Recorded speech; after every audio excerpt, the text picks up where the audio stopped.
What you're about to see is a real-life story, taken from the files of the police racket and bunco squads, business protective associations, and similar sources all over the country. It is intended to expose the confidence game, the carefully worked-out frauds by which confidence men take more money each year from the American public than all the bank robbers and thugs with their violence. Captain Braddock. Captain Braddock. Ready. The case I'm going to tell you about tonight takes place in New York City at a small but long-established bank toward the lower end of Manhattan Island.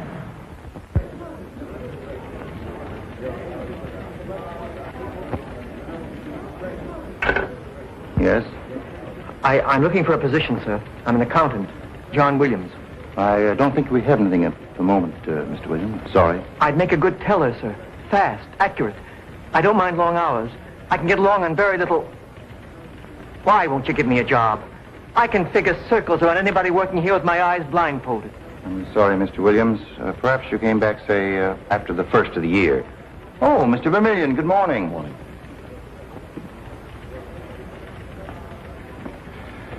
That's tough.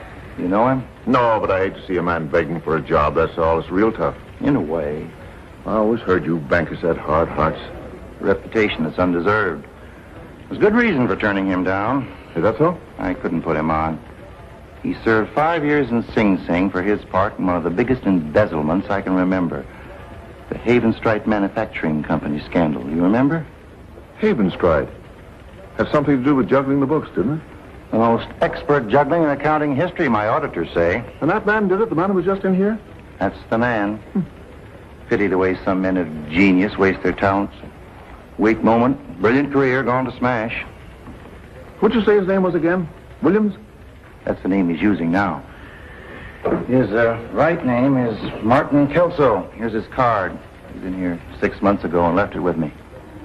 Poor fellow. Guess he didn't remember calling here before. That's the way you get after a while. Do you mind if I take this with me? You're not thinking of giving him a job. Oh, I might be able to help him. I could help him up the ladder if he wanted another chance, that's all, Mr. Blaine. Oh, that's very commendable. Sorry I can't do anything for him here. But our bonding company wouldn't let us hire him, you understand. Oh, yes, of course. Now, is there something you wanted to see me about, Mr. Vermillion? No, nothing in particular. Just give me to cash a check to see that everything was running smoothly. Oh, just fine, sir. Well, I'll see you again, Mr. Blaine. Goodbye. Anytime.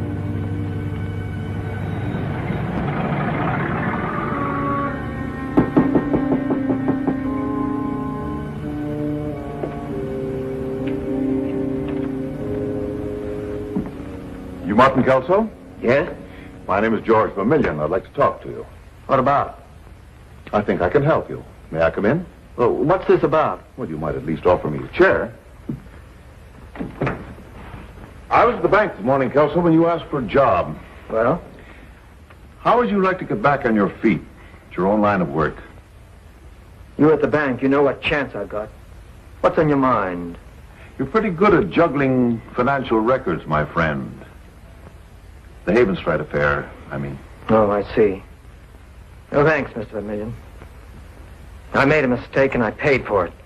5 years, now we're square. You're kidding yourself, mister. You're not square. You'll be paying for it for the rest of your life. Maybe. Maybe you're right. We'll see. But what are you going to do? Go through your life trying to get a job under an assumed name? Suppose you get one. What's the bonding company going to do when they find out your name is really Martin Kelso? Of course, you could get another kind of job, one that doesn't need bonding. Like washing dishes, digging in the streets. How long is it since you've had a decent meal, Kelso? I honestly don't know. Sounds like I'm exaggerating, but I don't know. When do you think you're going to get one? That's a good question, too. I don't want any charity, thanks. It isn't charity. It's just a payment on your earnings. $500. A drop in the bucket of what you can make. Yeah. Wind up in jail again. Kelso, do I look like the kind of a man who plays short odds? We've been moving around a lot in our little game.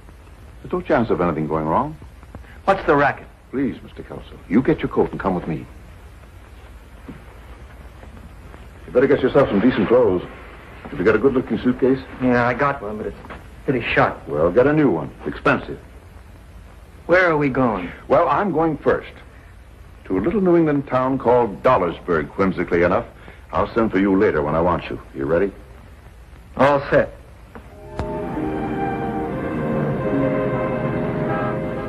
Are you sure this is the best you have? Oh, the very best in Dollarsburg, Mr. Vermillion, I assure you. Well, I'll take it. Do you have a monthly rate? Why, yes, we do. By the month, it will I'll be... take it, whatever it is. Oh, yes, sir. I'm very happy you'll be with us for a while, sir. I'm hoping to settle down here for your trouble. Thank you, sir. Anything else I can do for you, sir? Well, yes, there is. I'd like to find a bank. I want to open an account. Oh, the Bank of Dollarsburg, sir. Across the street on the corner. Anything else I can do for you, sir, just pick up the phone. Thank you. I'll remember that. Across the street on the corner. The bank, sir. You can't miss it.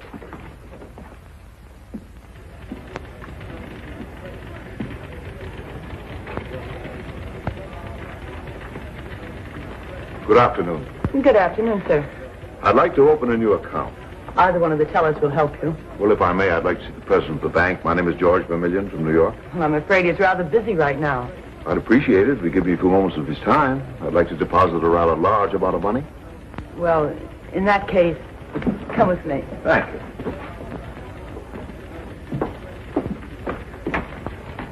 Come in. Mr. Medford, a gentleman to see you, sir. A new depositor, Mr. Vermillion from New York. Well, come right in, Mr. Vermillion. Medford's the name. Happy to know you. Thank you. Won't you have a chair? Thanks, Mr. Medford. From New York, eh? Well, I hope you don't find our little town too dull, Mr. Vermillion. Well, quite the contrary. I'm rather fed up with the business world of New York. A place like this where a man can relax and breathe the good, fresh country air. I'm glad to hear you say that, Mr. Vermillion. I feel the same way about it, of course. Well, it's the only way. I've made all the money I need. Now I'm going to relax and enjoy it. Ah, wonderful words. And since I'm going to settle down here, I thought perhaps I'd better open a bank account. That'll do for a start until I have my funds transferred from New York. Your account will be opened immediately, Mr. Vermillion. I certainly hope you enjoy your life of idle bliss. Well, as a matter of fact, I don't want to be entirely idle, Mr. Medford. That's one of the reasons I wanted to talk to you. I think a man should have his finger on the opportunities in a town like this. Now, if I could find a good business... You came to the right place. Just a minute. Now, here's a list of a half a dozen business opportunities. Any one of them should be a sound investment, I should think. Coal and wood. Candy store. Lumber company. Oh, you know, I think I'd rather have something interesting, something with a little more dignity. You know what I mean. Well, how about this one? Sterner Pottery Company. They have a beautiful line of all hand-painted stuff. You've heard of Sterner ware, I'm sure. Oh, yes, it's a fine line. Yeah, well, tell me about this Sterner Pottery, Mr. Medford. Well, Harry Sterner opened up about 1918, right after he came over from Europe.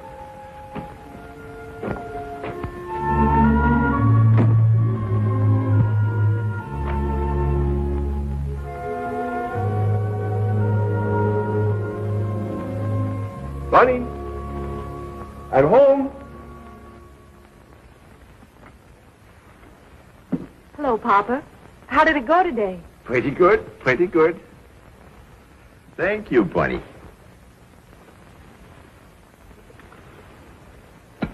Do you know what day this is, Bunny? What? This is the anniversary. 30 years since I started the factory. And you're a big success. Yes, big success. Do you know what I did this morning to celebrate? Bought yourself a new suit. Oh, no. This one has been good for 10 years. That's going to be good for another 10. No, I stopped in at the bank. What for, Papa? I told Mr. Medford if he can find a buyer for the place, I will sell. Papa, I thought you said you never wanted to retire. Yes, I said that, but a man can change his mind, just like a woman, can't he? When did you decide this, Papa? Oh, I didn't decide it. It just came on me like growing old comes on a man. Oh, Papa, you're not old. No, but just the same, I think I've worked enough. Don't you agree? Yes, of course. I just thought you'd never give up a business you built with your own hands. But what did I build for, honey? But for the time to retire and to enjoy for what I've worked. You've earned a good rest. Time to do all the things you've always wanted to do. Paint, fish, take pictures. Papa, would the place bring enough to last us? You've got a lot of years to go yet, you know. It will bring enough. Papa, you don't really know, do you? Oh, Bonnie, you know me. I'm no businessman. Figures make me dizzy. I'm an artist. The place will bring what it is worth. And that will be enough for your security. And for mine. I'll get it, Papa. You sit right there. Hello? Oh, Mr. Medford. Oh, that's for me, Bonnie. Yes, Mr. Medford. He's right here. Hello, Mr. Medford. You have news for me? This is Harry Sterner speaking, yes? Somebody to buy my place? Yes. Yes, he can see it tomorrow. Oh, fine. Fine. See you then. Thank you. Mr. Medford already has a man to buy my place. A rich man from New York. Tomorrow you will see it. Papa, let's wait and see. Maybe the man won't even like the place. No, he will buy it. This is just the kind of business he's looking for. Mr. Medford told me.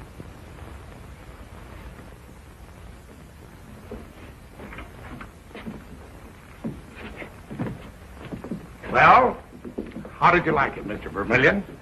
It has a certain air of dignity. Seems to be a going concern.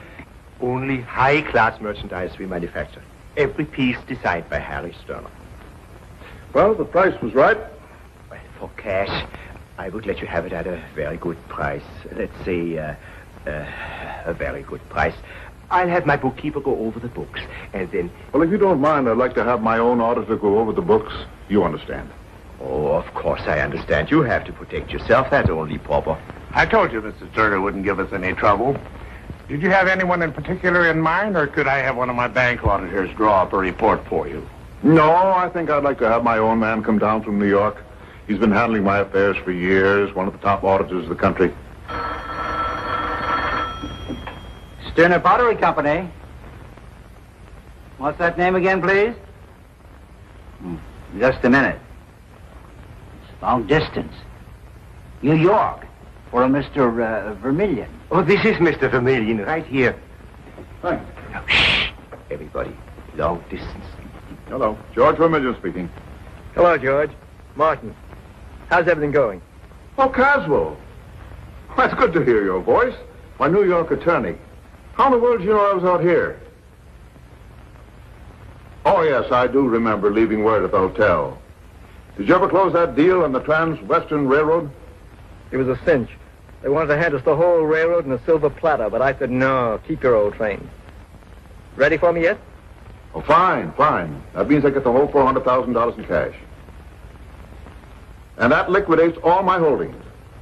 Well, good enough. I'll have that money out here in this bank in a couple of weeks. Well, there's no rush. Okay, they ought to be properly impressed by now. When do you want me? There's one thing more, Caswell. I'm thinking of going in business out here. Oh, yes, just a little something to keep me occupied. I want John Williams to come down and run a report on the assets of the business. Do you think you can locate him for me? Well, wait just a minute. Would tomorrow be all right, Mr. Sterner? I don't want to rush you, but Mr. Williams is a very busy man. Oh, yes, of course. Tomorrow's all right. Hello, Caswell. Tomorrow's all right. Okay. Goodbye. Give my regards to Mrs. Caswell. Goodbye. John Mornay Williams, the top man in his field. He's just finished auditing the books of the Bowling Steamship Company. Next week he goes to Washington for a big consultation with the Department of the Interior on a big electrical project. Oh, well, that's important work for the government. Now I'm sure we'll have an accurate report on Sterner Potteries, eh? Accurate. When that man gives a report, you can swear on it just like you would on the Bible. You finished, Mr. Williams? Well, what do you say? Mr. Sterner, Could I see you at your home tonight? Tonight? Is there anything wrong, Mr. Williams? The company's in good condition, isn't it? Well, I'd rather talk to you about it tonight. Would 8 o'clock be all right? Why, yes. 8 o'clock is all right. You know, I put on 6 pounds since I met you. You better watch your weight, Marty. You have to keep trim, professional-like. It's 7:30. Do you want to start over to Sterner with that report? Uh-huh. Funny thing. What? You know, that business is in real good shape. I wouldn't mind buying it myself. What, and settle down in a town like this, go to work at 8 o'clock in the morning and work for 10 hours a day? Ah, oh, Marty. What's wrong with that if it's your own? Ah, you're a sentimentalist. Wait until you get the taste of real money. Made the easy way. I had a taste of it. And if you hadn't met me, you'd have tasted dirt in your mouth. Don't forget that, Marty. That's why I'm going over to see Mr. Harry Sterner right now. Don't forget that, Georgie, my boy. Keep a candle burning in the window for me. Sure you know how to handle that chump? Don't worry. I know how to handle him. Well, that's the picture, Mr. Sterner.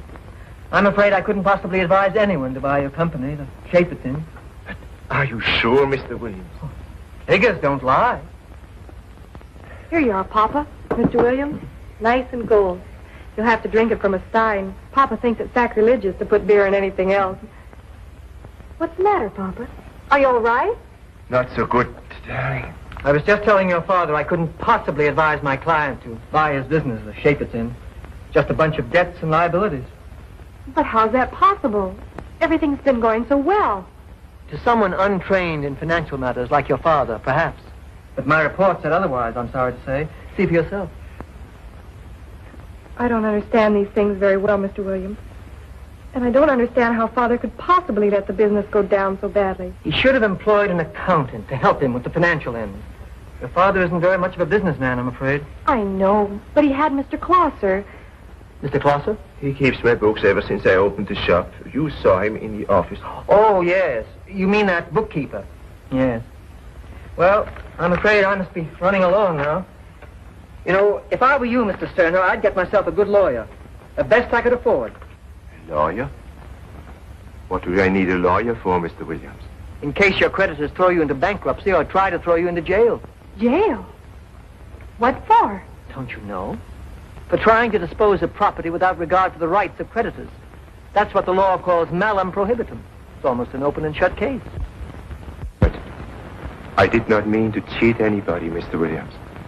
Honestly, I did not want to do anything like this. Oh, I know that. But it might be difficult to prove in court. Oh, Papa. Seems a shame.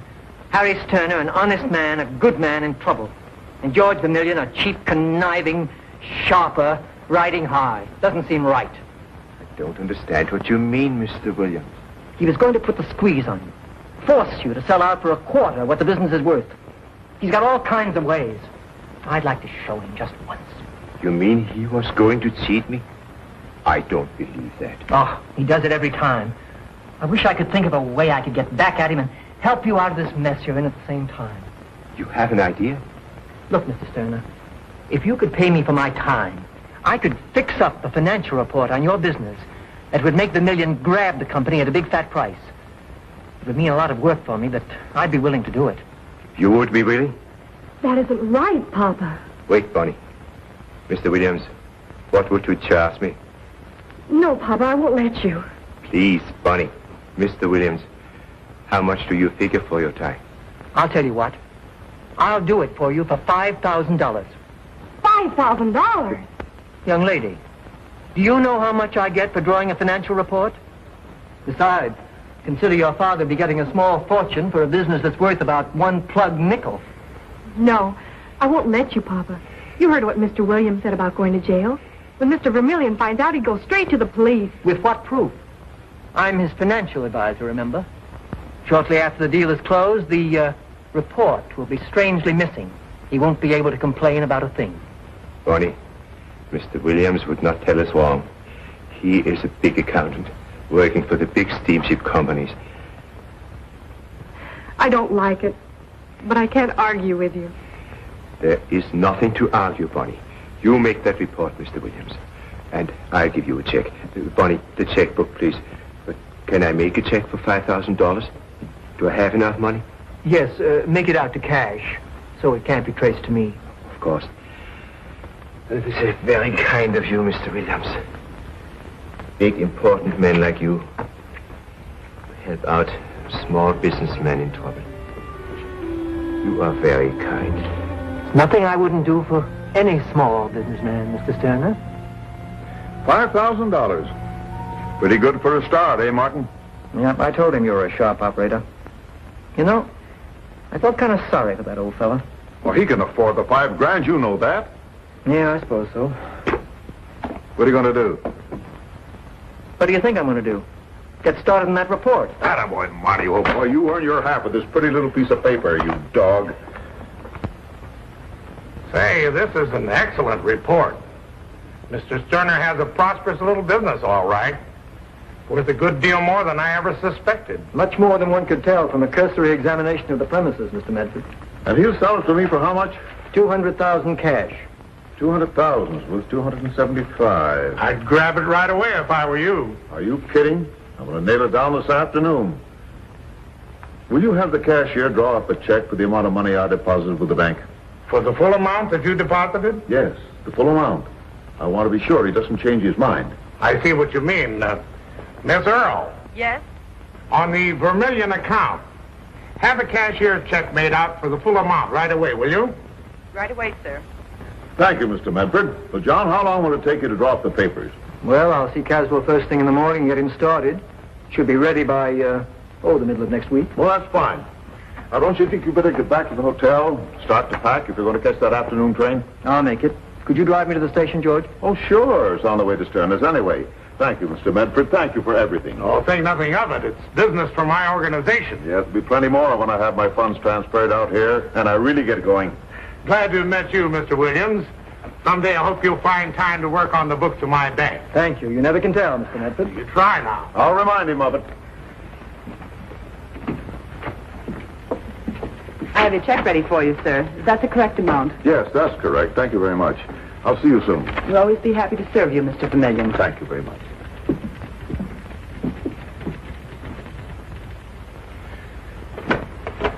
Are you still crying about that crockery maker? Big round tears. For $2,500 apiece, we can both weep a little. Attaboy, Marty, old boy. Where do we go next? A little town in Maine. Hurry it up, son. I've got to find me a business to get into. Hurry it up yourself. It's the train you got to get into first.